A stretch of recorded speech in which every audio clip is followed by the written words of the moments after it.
G'day, g'day, and welcome back to my channel. I'm Pitbull and this is Australianguy Films. Now today, we're still in the Azores island of San Miguel, and it's right in the middle of the Atlantic Ocean. So with the sea breezes blowing all the time and crystal clear water, it's a beautiful 22, 23 degrees Celsius during the day, which is pretty much perfect beach weather. Now today I decided I was just going to take Chile down to the beach for a bit of a play this afternoon. He's had quite a boring day. I'm suffering a little bit from jet lag after my flight here. I'm 4 hours behind the time that I was in the States, and I'm having trouble sleeping, so I'm waking up late in the day, which bothers Chile a little bit until we get to the beach, and then we get to go down and play. No. Now the beach is no dog-free, not dog-friendly. However, there are signs everywhere saying service dogs are welcome, and because Chile is a registered service dog, I've gone up and met the lifeguards, who are the ones telling us you have to take the dogs off the beach, and they're quite happy to have Chile there. And after the last 4 days of him coming down and visiting, they haven't seen him have any problems with people or birds or anything else, and I pick up his poo, so they're quite happy to have Chile down on the beach.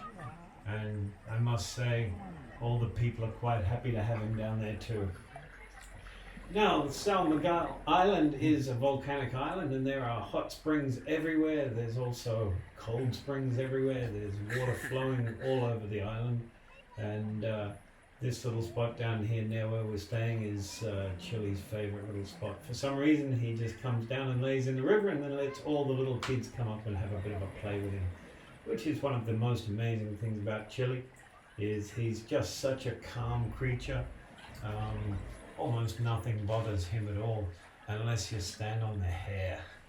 You can ride him like a horse, you can stand on his tail, you can pull his ears, you can poke him in the eyes, and you can pull his tongue.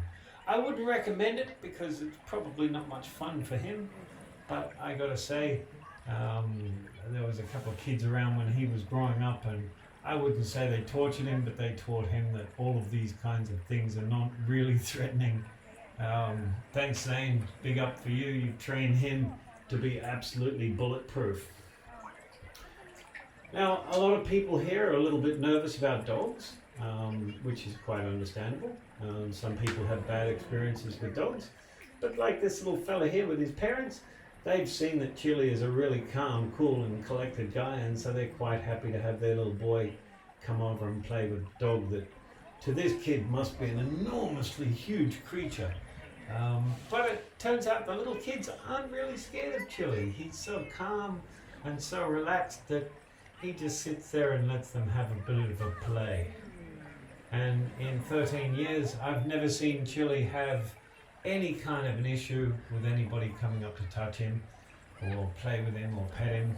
In fact, even little dogs, the little yap yap dogs, the annoying ones, the ones that cause all the problems, well, Chile just lets them go yappity yap yap yap, and when they're finished yapping, they have a bit of a smell, and as soon as they have a smell, like all dogs, that's how they communicate with each other. They can get all sorts of information from each other. So I would recommend, if you have a dog that does go yappity yap when other dogs are around, don't pull on the leash and keep them apart. Be cautious, of course, because you don't want problems. However, it is perfectly natural for dogs to need to come and smell each other before they can kind of relax and accept each other for what they are. But I'm extremely lucky. Chile's one of those dogs that is just totally passive and totally calm. He's only ever said woof maybe 10 times in his life, unless he's been told. It's one of his best tricks. I can give my ear a bit of a tickle and tell him to speak, and he'll go woof like any other normal dog. But here we are at his favourite little spot, this little river. He really likes this. It's not too deep, it's nice and cold, it's running down from the hill behind us, and of course it's fresh water. So Chile just likes to go and hang out there in the heat of the day and plonk himself down in the cool, refreshing creek. Now, I'm surprised that I haven't seen as many street dogs here as I thought I would. I actually thought there'd be a few dogs running wild out here. Most islands have a few, but San Miguel Island doesn't seem to have too many stray animals whatsoever.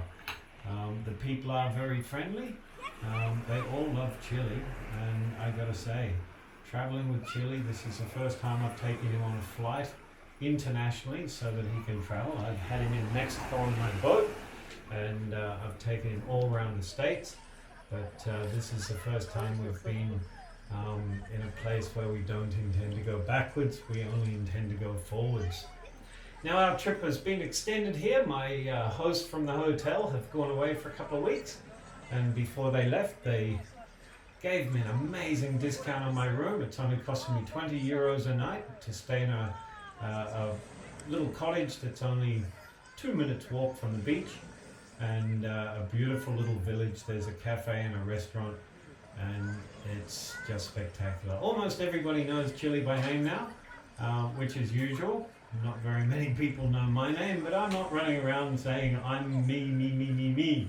I more than likely just follow Chile around during the day and let him go up and meet people, and either they read the name on his collar or I let him know. But as usual, Chile is the star of the show. He's the best friend I always wish I had. I'm not so much into people most of the time, and animals, well, animals are always beautiful. And Chile, well, Chile's just kind of special. I can't say it enough. There's very little you can do to Chile to bother him. He's never bitten anyone, he's never attacked anyone, he's never been kicked, he's never been hit by a stick, he's never had a rock thrown at him. He doesn't understand violence of any kind.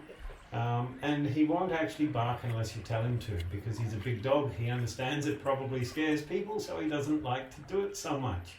And I feel absolutely confident when little kids like this come up to Chile. He just sits there and lets them love all over him. Well, that's getting close to the end of the day today. He was starting to get on to me about getting some food for him, so we didn't hang around too much longer. We went for a little bit more of a walk, and we stopped on the way up and had a drink on the way home. But then we went home and we got him some food, and now he's laying outside in the garden. My cottage here has a little walled garden with a nice stone wall around it, so Chile can't run away at night. And it's the kind of place I just leave all the doors and windows open, and Chile can come and go as he pleases.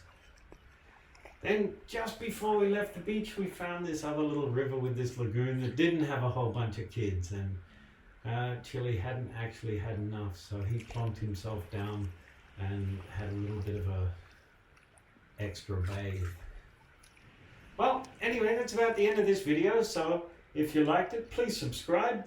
I cracked 100 subscribers this week, so I'm kind of thrilled. Only 896 left until I can look forward to some movie on. So like this video, subscribe, and as always, drop a comment.